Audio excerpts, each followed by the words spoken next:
We are hearing from the mother of a young woman allegedly killed by her own father. He's accused of giving her a deadly dose of fentanyl in order to sexually assault her friend. There are some stories that shock a community not because they are violent, but because the betrayal comes from someone you should be able to trust completely. And tragically, that was the case for 28-year-old Jade Youngblood from Houston, Texas, whose life was stolen on Thanksgiving Day 2023. A day that should have been filled with family, love, and gratitude, instead became a nightmare when the person entrusted with her safety, her own father, allegedly orchestrated her death. You are a vile person. This is a heinous crime. That is Bernice Hawkins addressing her ex-husband, the killer of her daughter, Joshua Youngblood. On Thanksgiving Day 2023, instead of bringing comfort, he brought poison. He callously drugged his daughter with a powerful, illegal substance that shut down her body so that he could have sex with her friend. By the time you understand the full story of how Joshua betrayed his own child and used her final moments to cover his crimes, you are going to feel the same heartbreak her mother felt standing there. Jade loved you, and you took her from us. And for that, I hope you pay with your life. But before we get the chilling and heartbreaking evidence that points to her killer, let's rewind to the start of this tragic story. Jade Taylor Marie Youngblood was born and raised in Houston, Texas. By all accounts, she was a joyful, kind, and ambitious 28-year-old woman who loved music, animals, and spending time with friends and family. Jade had no known enemies and was not involved in anything that would have put her in danger. Sadly, trouble would arrive unannounced and far deadlier than anyone could have predicted. She graduated from Benjamin O. Davis High School in 2015, and after moving into her own apartment in the Alief neighborhood in the southwestern part of Houston, she was determined to build a life she could be proud of, independent, creative, and full of promise. Growing up in Houston gave Jade a strong sense of community and culture. She was surrounded by a family who nurtured her dreams and encouraged her to pursue her passions. Friends often recalled how she carried herself with confidence and optimism, always looking for ways to improve her life and the lives of those around her. Her personality shone bright to those who knew her. She was described as warm-hearted, thoughtful, and always ready to lend an ear to someone struggling with life's challenges. However, her compassion was not limited to her inner circle. She often extended kindness to acquaintances and strangers, believing that even small acts of care could make a difference.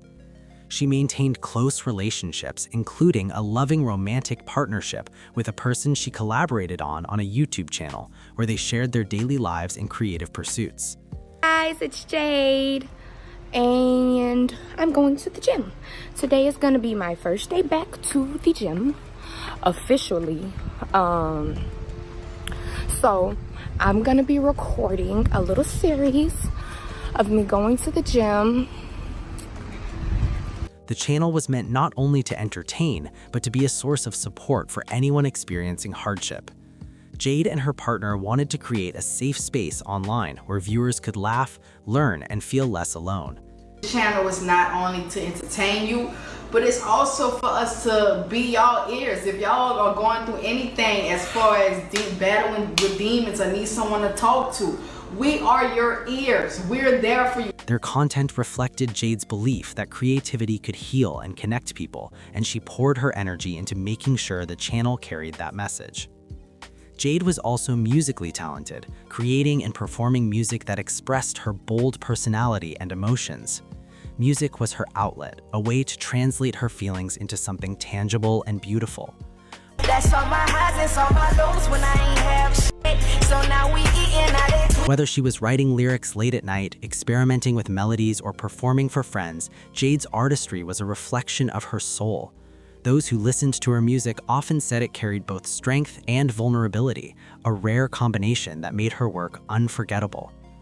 Jade found joy in simple things, walking her pets, cooking meals with loved ones, or spending quiet evenings with friends.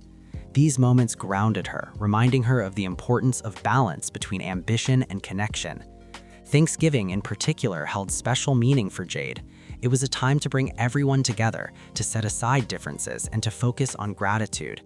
It was a holiday Jade looked forward to each year, not just for the food or the traditions, but for the chance to reconnect with the people she loved most. For her, it was a reminder of family bonds, of laughter shared around the dinner table, and of the importance of pausing to appreciate life's blessings. The cruel irony that her life would end on this day of all days adds another layer of heartbreak to an already devastating story. But 2023's Thanksgiving would be different. By November that year, the family structure that Jade had worked so hard to strengthen had developed complex fault lines. Her parents, Bernice Hawkins and Joshua Youngblood, were no longer together, creating the divided loyalties common in separated families. Jade's relationship with her father, Joshua, remained intact, though the nature of their interactions would later come under intense scrutiny following her death. The blended family dynamic meant Jade served as a bridge between different households. She often found herself in the middle, trying to balance the needs of her mother's side with those of her father's. Her half-brother, whose name has been withheld from public records, represented one of the relationships Jade actively worked to improve, particularly focusing on healing tensions between him and her father, Joshua. This peacemaking role became central to Jade's identity within the family system. She always wanted everyone to get along, Bernice would later tell investigators. Even when it seemed impossible, Jade believed family could overcome anything if they just tried hard enough. Her optimism and determination to mend broken bonds reflected her deep belief in the strength of family ties, even when those ties were strained. As Thanksgiving 2023 approached, preparations began across Houston for the cherished American holiday. For many families, including Jade's, the day represented an opportunity to set aside differences and come together in gratitude.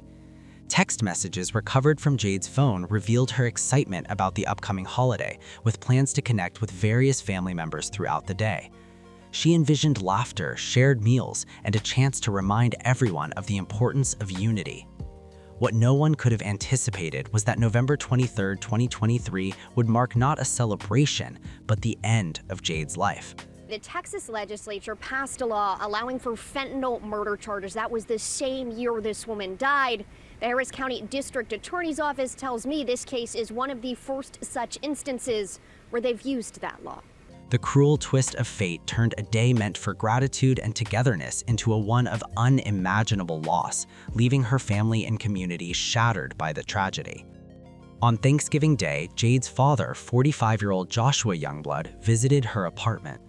Instead of offering support, he allegedly brought with him a powerful opioid, fentanyl, and administered it to both Jade and her friend. The drug quickly incapacitated both women, rendering them unconscious. What should have been a day of family, gratitude, and togetherness turned into a nightmare inside Jade's home. As the effects of the drug took hold, Jade's body began to shut down, her breathing slowing as the toxicity overwhelmed her system. While Jade lay dying from the toxicity, her father allegedly took advantage of her partner, violating the trust of his daughter and committing a heinous act in her final moments. The cruelty of the situation was almost unimaginable. Jade, a young woman full of promise and love for life, was betrayed by the very person who should have protected her, her biological father. The combination of a lethal substance and an act of violence left behind a scene of devastation that investigators would later describe as one of the most disturbing cases they had encountered. Jade Youngblood died from fentanyl overdose at the age of 28. Her death not only robbed her family and friends of a beloved daughter, sister, and friend, but also highlighted the dangers of opioids and the devastating consequences of betrayal within a family. What unfolded that Thanksgiving Day would forever mark her story as one of tragedy, heartbreak, and unimaginable loss. Shortly after, Jade Youngblood was found unresponsive in her Houston apartment on that Thanksgiving Day. Emergency services were called to the scene. Houston Police Department and paramedics responded immediately, but unfortunately, Jade was already deceased. Initial observations suggested an overdose, and first responders noted that her friend, who had also been incapacitated, was unconscious but still alive. The swift intervention by EMS personnel was critical in saving the friend's life, as she was revived using Narcan, an opioid reversal medication. Houston police secured the apartment, beginning the painstaking process of evidence collection. Officers documented the scene, preserved physical evidence, and started compiling witness statements. Detectives from the Harris County Homicide Unit were called in immediately, recognizing the case's potential complexity due to the involvement of a potent opioid, fentanyl, and the presence of multiple victims. However, the investigation into Jade's death was particularly challenging. Illegal substance overdoses can often appear accidental, and distinguishing deliberate administration from accidental exposure requires careful analysis. Detectives reviewed Jade's communications, social media activity, and recent interactions. Forensic evidence from the apartment included residue of fentanyl and other indicators that suggested someone had deliberately administered the substance to incapacitate Jade and her friend. Investigators also noted the unusual circumstances. Jade had been planning her life, documenting her routines on YouTube, and engaging with her partner and friends. She had no known conflicts that would indicate a random act of violence. After Jade's partner was stable, she would give testimony that would become crucial. She provided a chilling account of being forcibly given the drug and witnessing Jade's final moments. This account allowed investigators to reconstruct the timeline and focus on those who had access to Jade's apartment on that day. Further complicating the investigation was the fact that Jade's father, Joshua Youngblood, maintained a public persona of a grieving parent. Joshua was active on Facebook, posting emotional tributes to Jade. He called her his first love and acted like a grieving, devastated father. He posted pictures, memories, and messages as if he was mourning with the rest of the family. To the outside world, these posts painted the image of a man shattered by loss, someone who wanted to share his pain publicly and invite sympathy from friends and strangers alike. His words carried the tone of heartbreak, and his photos seemed to capture moments of tenderness between father and daughter. Many who saw his posts believed he was genuinely broken, struggling to cope with the unimaginable tragedy of losing Jade. But it was all an act. Behind the scenes, he knew what he had done. He knew he gave her the drug. He knew he violated her friend. And yet he put on a show for the world, pretending to be heartbroken while hiding the fact that he was the one responsible for her death. The manipulation was chilling, operating on another level entirely. He didn't care about Jade's welfare. He didn't love her. He used her last moments for his own cover, playing the part of the loving father while knowing he had taken everything from her. Forensic toxicology confirmed that Jade's death resulted from fentanyl toxicity, reinforcing the theory of deliberate administration rather than accidental exposure. Investigators worked tirelessly, balancing the need for thorough evidence collection with the urgency to bring the perpetrator to justice. It was only after examining the evidence that the horrifying truth emerged. After nearly a year of meticulous investigation, Joshua Youngblood was arrested and charged with multiple serious crimes. He faced charges of murder by delivery of illegal substance for Jade's death and aggravated sexual assault for the attack on her friend. The case marked one of the first applications of Texas's new fentanyl murder statute, passed in 2023, which allows prosecutors to hold individuals criminally responsible when distributing fentanyl results in death. Authorities highlighted that Joshua's actions were deliberate and premeditated. He administered the drug knowing its potency and lethal effects. Meanwhile, he manipulated his public image, pretending to mourn Jade while concealing his involvement.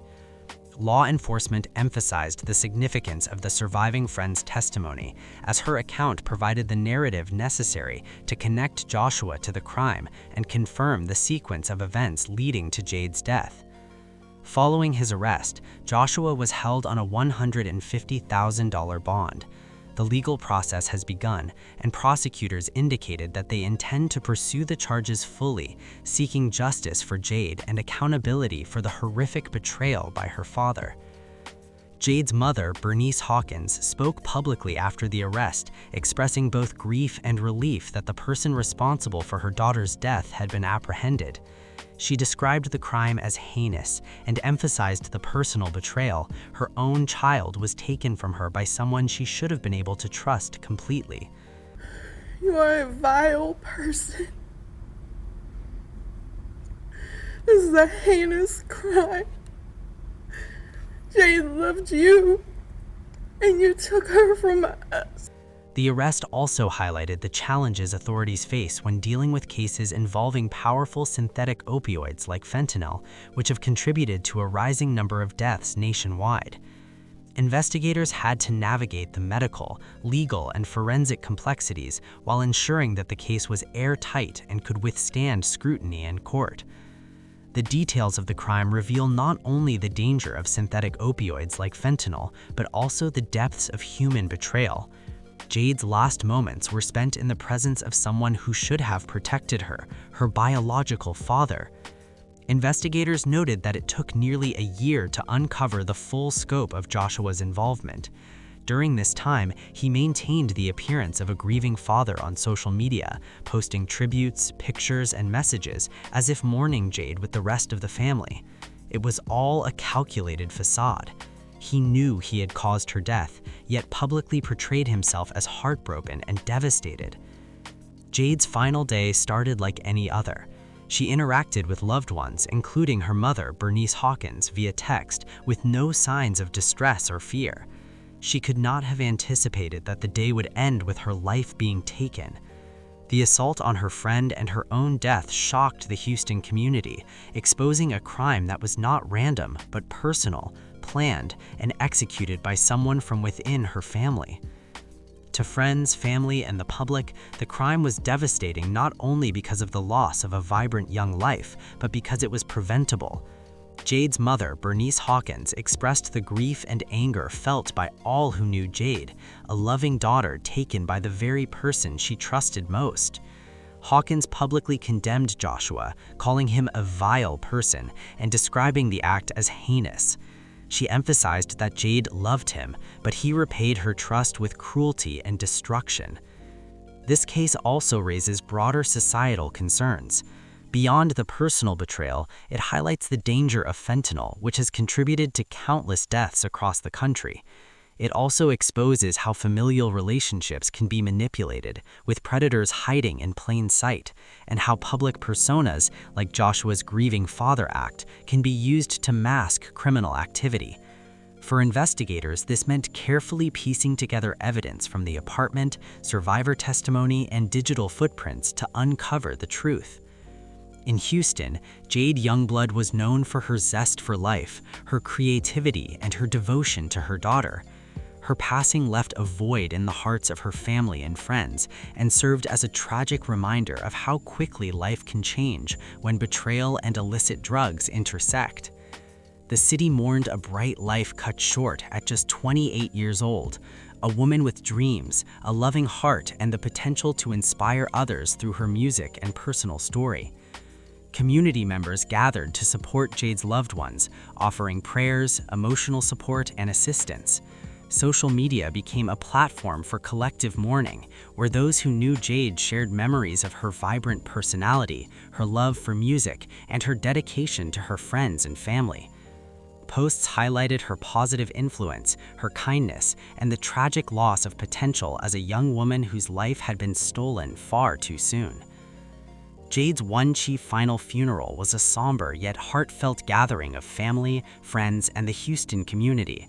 Held in late 2023, the service allowed attendees to celebrate her life while mourning the tragedy of her untimely death. Mourners shared stories of Jade's joy, generosity, and determination, emphasizing the impact she had on everyone who knew her. Candles were lit, speeches were made, and music that reflected Jade's love of life and artistry played throughout the service. Her mother, Bernice, delivered a moving tribute, expressing both heartbreak and the desire for justice. Friends and family highlighted Jade's passion for music, her caring nature, and the enduring love she had for her community. While the ceremony provided some comfort, it also underscored the void left by the loss of a young life to violence and betrayal. Jade's case raises critical questions about trust, safety, and the dangers of synthetic opioids like fentanyl. How could someone so close to the victim orchestrate such a crime? What warning signs might have been missed? How can communities better protect young women and hold perpetrators accountable? Authorities continue to urge anyone with information about Jade's death to come forward, no matter how small the detail may seem. Public cooperation can be vital in supporting law enforcement investigations, ensuring justice, and preventing future tragedies. The story also serves as a cautionary tale about the dangers of potent opioids and the importance of vigilance in personal and community safety. Family and friends encourage others to cherish their loved ones, to communicate openly about safety, and to seek help if they ever feel threatened. Jade's life mattered, and remembering her story is a way to honor her memory while advocating for justice and awareness. Jade Youngblood's life was filled with love, talent, and promise. Her death was a devastating reminder of the vulnerabilities that exist even within families and the dangers posed by opioids like fentanyl. The community, law enforcement, and family remain committed to ensuring that justice is served and that Jade's story is not forgotten. What do you think about it? Let us know in the comments below. And if you found this story intriguing, please like, share, and don't forget to subscribe for more stories like this.